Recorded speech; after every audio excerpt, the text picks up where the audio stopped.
Ole Miss, an explosive, high-powered offense under Charlie Weiss Jr., so they'll probably score a lot of points, right?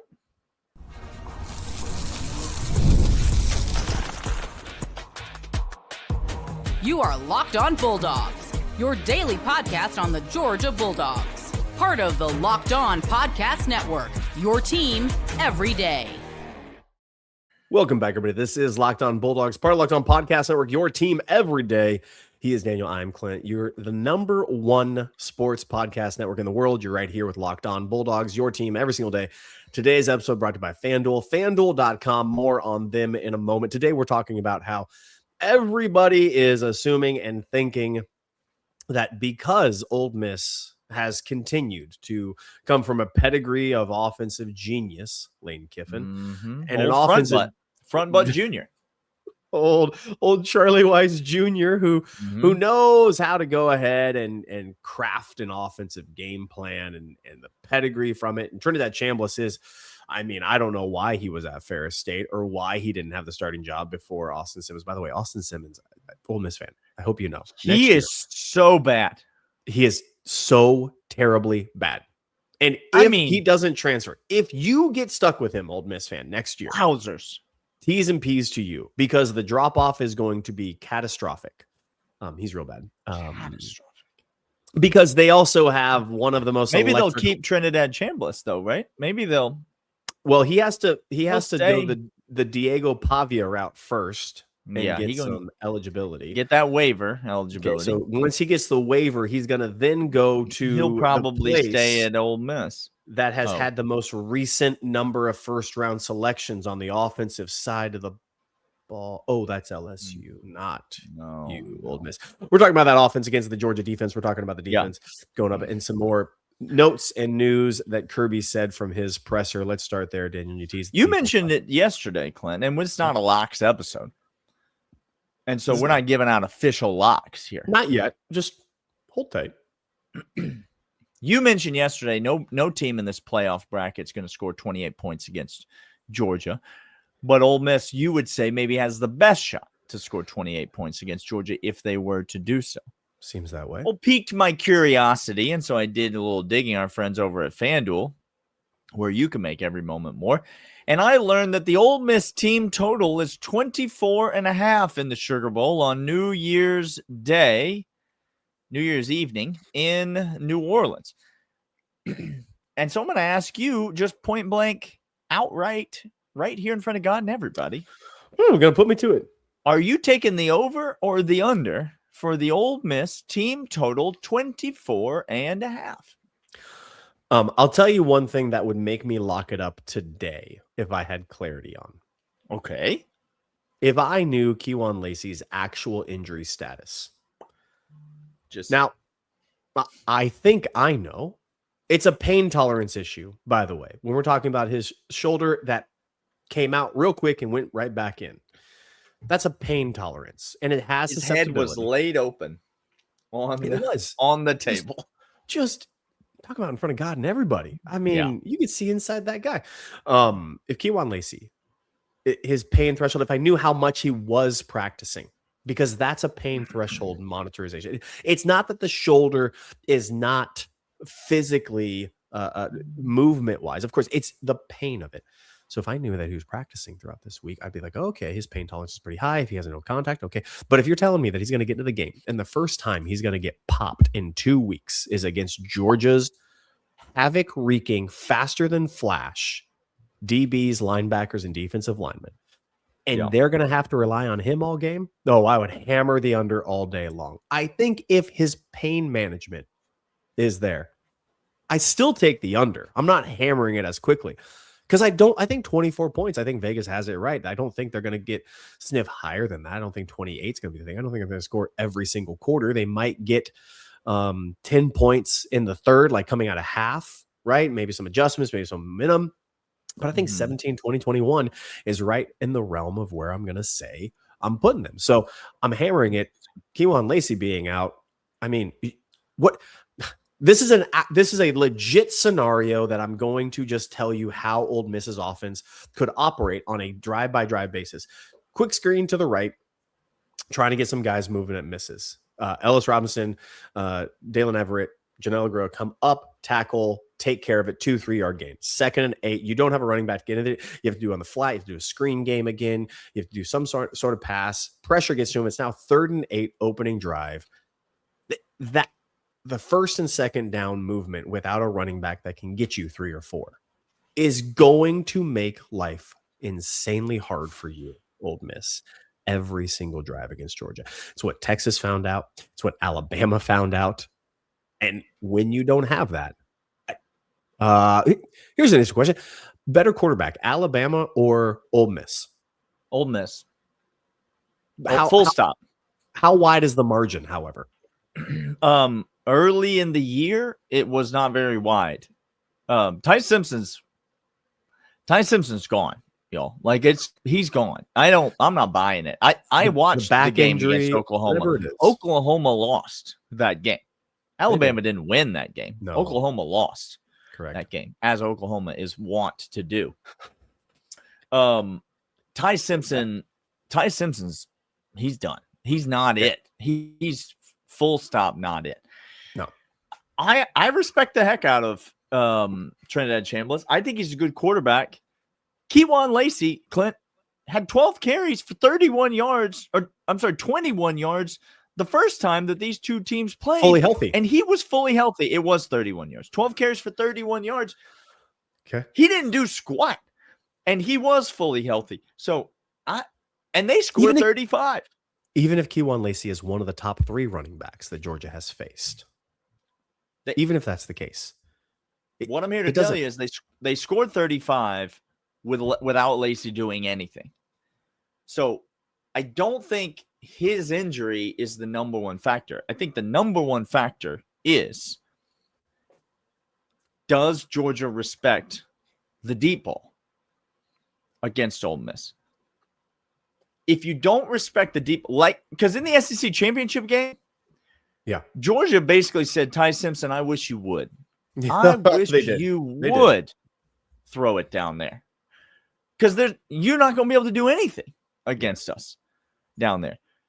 And so Georgia those safeties never got near the line of scrimmage. Those safeties were back as back could possibly be. Alabama could not run the ball. If Georgia keeps their safeties back and Georgia keeps their corners tight, that's going to be the difference of whether or not Ole Miss can score or not. To me, Ole Miss isn't running the ball against Georgia. Trinidad Chambliss will get some of his on the scramble. I don't care if Lacey plays or if Lacey doesn't play. Ole Miss is not running the ball against Georgia. No. The deep ball last time, Stribling had along a 75.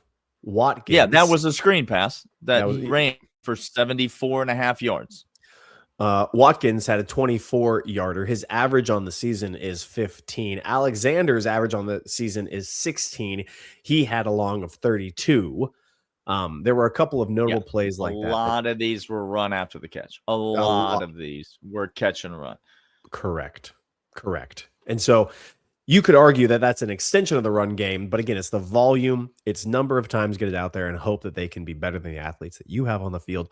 It just so happens that our athletes on the field have good eye discipline now and can articulate to you the defense that they're in, which earlier in the season, they couldn't articulate that and their eyes fooled them all the time. And you're not gonna have time to stand back there and work through your progression, as we talked about yesterday, because of the Georgia pass rush. I'm taking the under. Until I see something different from this Georgia defense. Yeah. What has the Georgia defense done lately that makes you believe anybody's going to score 25 or more points? Giving up 7 points a game in the last couple weeks. They're not. Until I see somebody do it, this defense has fixed a lot of things. They've figured out a lot of things. Lots. And they're going up against offenses that are not having trouble putting points on the board against anybody. Like Oklahoma's defense, I was told, was elite. Alabama put up plenty of points against them on the road. Oh, no. At night. Oh, no. But in a neutral site against Georgia, good God, they couldn't do anything. anything. So this Georgia defense is categorically different. Yep. I think 24.5 is a crazy number. And so I'm taking the under. It's probably going to be my first bet of the game. Like the first thing that because I don't have any. Actually, I do have money on the side already. Probably going to be my second bet of the game. Of course you do. What am I saying? I've made a lot of bets already. He's lying. He's lying. Now, I will make a lot more. All right, we're coming back. We got more we're going to discuss. But first, these. And these are, in fact, FanDuel. FanDuel's fantastic. Daniel and I love them. You should love them as well. Get into the action with FanDuel. When big plays happen, suddenly everything feels different. Defense tightens up. Momentum shift happens. Turnover, wide receiver gets hot. Live betting is where you need to be as the action unfolds. Every drive, every moment. Get into the action with FanDuel. FanDuel lets you jump into the moment. Player props as guys heat up and live money line adjusted instantly. So if you want to be right in the middle of the action this season, visit FanDuel.com. Place your NFL bets all season long. FanDuel, the game moves fast, and so can you, but that's not all, Daniel. We are fine folks over at Georgia Access. Has your needs, health, family needs changed recently? Well, Georgia has got you covered. Georgia Access is our state's marketplace for Georgians to compare, apply, and enroll in health insurance plans that offer the best value for their individual needs. Open enrollment is happening now. Visit georgiaaccess.gov today. Georgia Access, health insurance for Georgia by Georgia. By the way, Clint, as we talk about how many points Ole Miss will score in this game. Sure. And whether or not it's over or under 24.5, may I remind you? You may. The last time these two teams met, the Georgia drive chart went like this. Field goal, touchdown, touchdown, touchdown, touchdown, touchdown, field goal, end of game. So I just have a couple questions. The Ole Miss defense, it's gotten substantially better since that time, right, Daniel? No. Oh, no. No, they haven't. No. They just, I mean, they haven't gotten better. I mean, they're decent against the run. They're fine. Georgia rushed for 221 against them. Yeah. And they're abysmal against the pass. Gunnar Stockton got whatever he wanted, whenever he wanted it. Correct.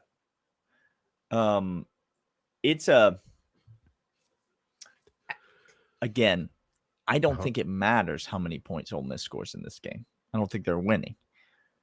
But I don't think Ole Miss is scoring over 24. Let me remind you guys. The teams they have played the 6.5. That's what you would. It's not a locks episode, Daniel. It's not a locks episode. I would lay it. That number's come down. It opened up at 7. It's down to 6.5. Let me just remind you who they've played. Arkansas. Arkansas's got a pretty good offense. I'm not going to lie to you. Okay, this last year, Arkansas was a horrible, one of the worst defenses the SEC has literally ever seen in the history of the sport. Offense could do some things.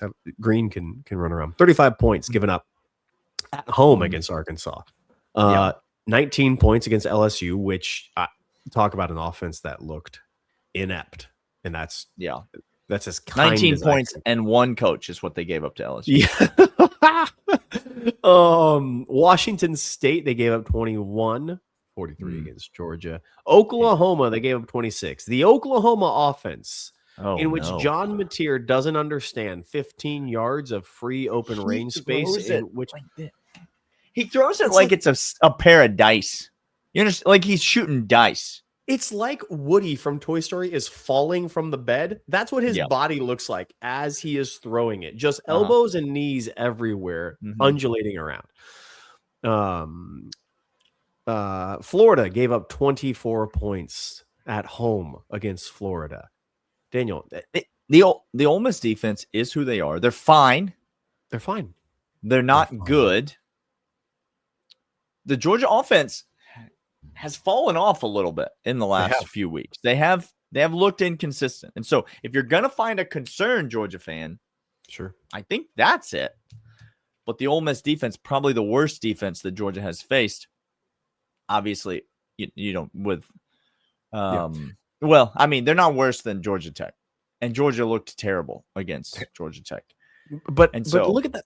The teams, Kentucky, they gave up 23 points on the road to Kentucky. I'm just asking you, what's the best offense that they face? I'm taking Arkansas out of it. What's the second best offense? Georgia and Arkansas are taken out of it. You got your choice of Kentucky, Tulane, LSU, Washington State, Oklahoma, South Carolina, Florida, Mississippi. These are State. bad offenses. Horrible offenses. Unable to score points and move the ball offenses. And these are the juggernauts that Ole Miss has faced. Again, Arkansas and Georgia are the two most explosive offenses they've faced, and they've given up 35 and 43 against the two best offenses they've faced all year. What I'm here to tell you is now you're 31 points is the floor for Georgia in this game. 31 points is the floor. By the way, Kirby Smart in his time at Georgia, average score per game, Georgia 35, opponent 17. That's an average Kirby Smart game. Okay. In his tenure. Mm-hmm. Yeah. So you're telling me that 17 is the average he gives up. You have to get to 31 to keep up with, and he averages in his whole entire career 17 points. This year with this defense at this stage of the game, far different. And with this offense and Mike Bobo and a time to get whole and healthy at offensive line and with running back, I just, there's no world in which you can tell me 31 points is on the table for Ole Miss. Like, they might get, because again, ball bounces weird, turnovers happen, weird things happen in games. I understand. But you can't look me dead in the eye and give me bona fide fact, history, projection outside of the ball bounces weird. If I were to take that off the table, there is no world in which your argument can be, I legitimately see them scoring 31 points in this game against Georgia's defense. There's no way. I know they scored 35 last time. There's no way that they're going to score 31 points in this game. And I think 31's the floor for Georgia. So I feel very comfortable with the win. I'm going to ask Clint one more question. It's going to be related to the difference between this year's team and last year's team. Ooh. Kirby spoke on that in the presser a little bit. But before we go to break, Clint, can I ask you one question that's not on the docket? It wasn't in our pre-production meeting. I'm not sure if you'll be able to answer it. Okay, sure. I'm not sure if you happen to know. I don't like great. Getting questions from you that I don't know ahead of time, Daniel. I'd like the pre-production meeting and the list that you give me. Okay, so can we? The odds of you knowing this are pretty small, but I'm just going to take a shot. Do you happen to know of the 361 Division I men's basketball programs? Ooh. Who has the number one scoring margin in the entire NCAA, meaning they beat the crap out of their opponents by more points than any other program in the entire NCAA, the entire 361 teams? Let me try to take a couple guesses, because I think I'm going to go last year's national championship team. Probably like maybe Florida. It might be Florida. No, it's not them. No. Okay. Well, probably the better team. Off a bit. The best team this year, Michigan. They got a squad, so they're probably blowing people out. No, it's not them. No, it's not them. Okay. Yeah. Well, let's go somewhere wonky and weird. Let's go out to like the West. Like Gonzaga's got a pretty good offense sometimes, and they get not them. No, wait a second. It's your UGA Mike White led Georgia freaking Bulldogs. That's who it is. Ladies and gentlemen. We're 11 games into the season. If you aren't on the train, what were you waiting for? You have no more excuse. What you're telling me is that you hate ice cream and puppies. That's what you're telling me. You hate Christmas. You hate good things. You hate good things. You hate celebrating quinceañeras and all the like. That's what you hate. That's what you hate. All right, we'll be right back. We're going to talk about what Kirby Smart had to say about this year's team versus last year's team, and whether or not he listens to the pod. But first, these.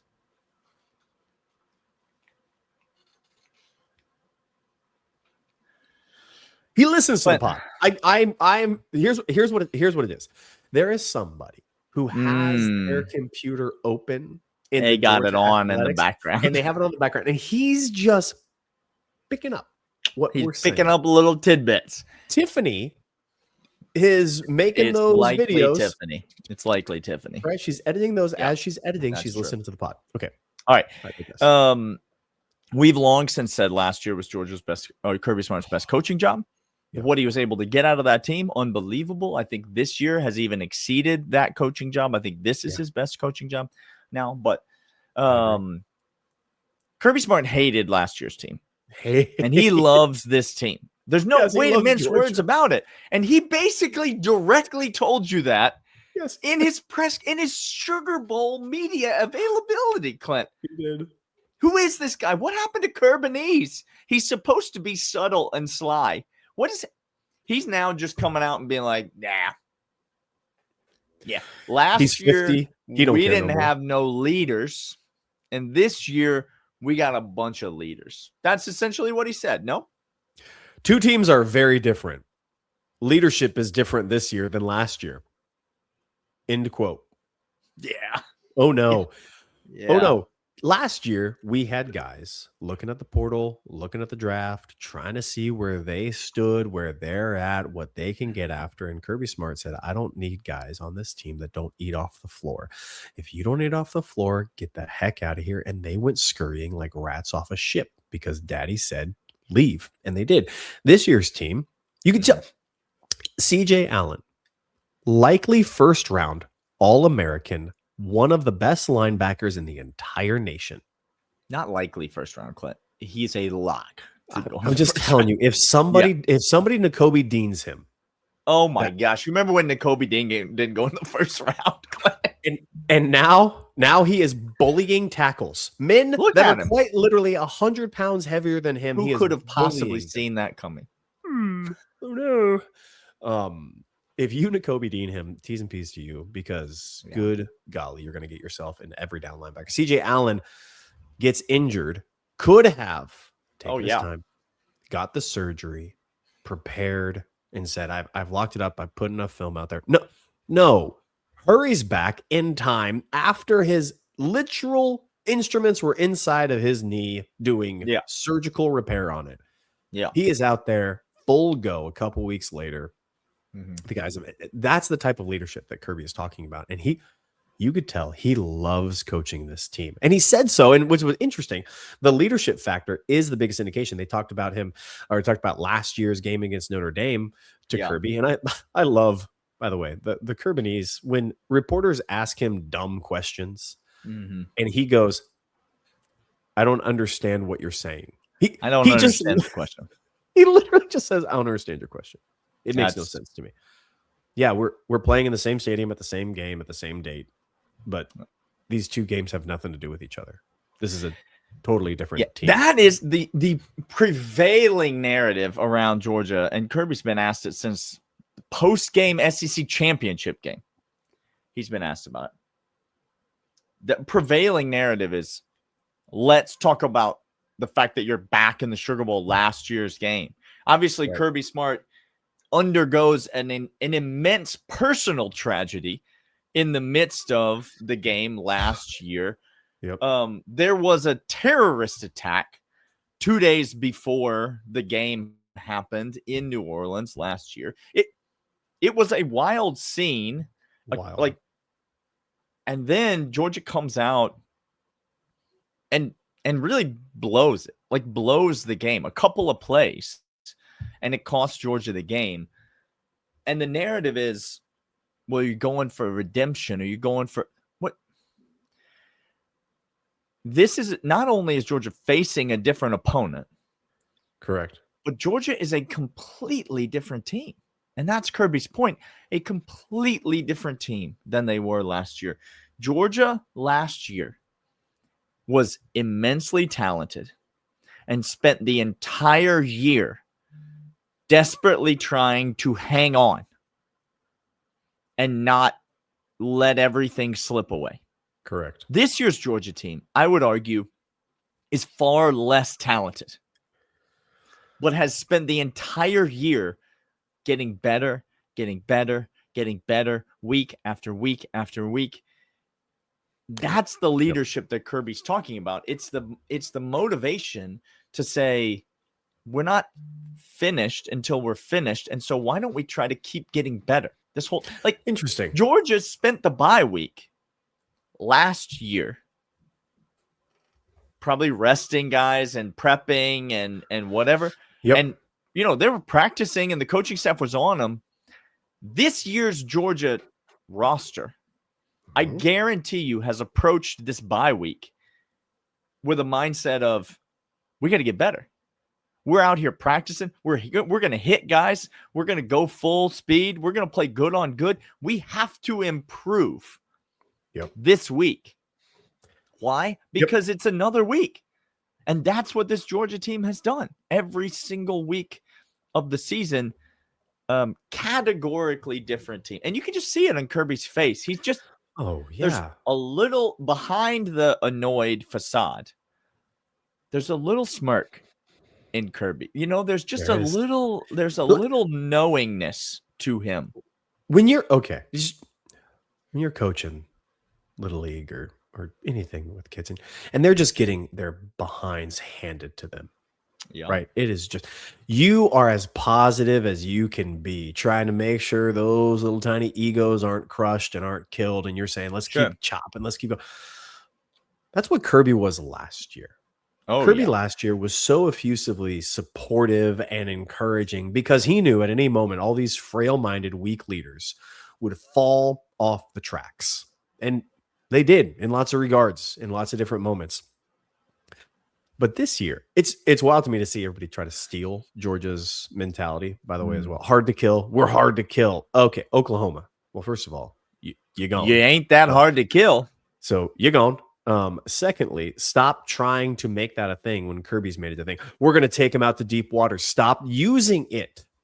Alabama, start using it. Players, Pete Golding, you're trying to be Kirby and you never will be. There's not one. It's sad.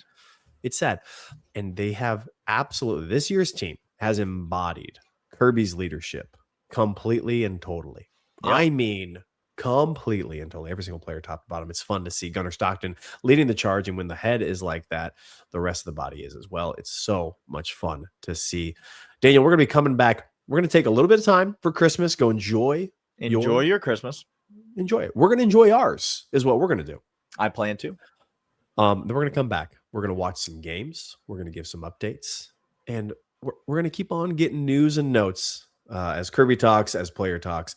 We'll get into it. He is Daniel. I am Clint. This is Locked On Bulldogs, part of Locked On Podcast Network. Your team every day. We'll see you guys later. See ya.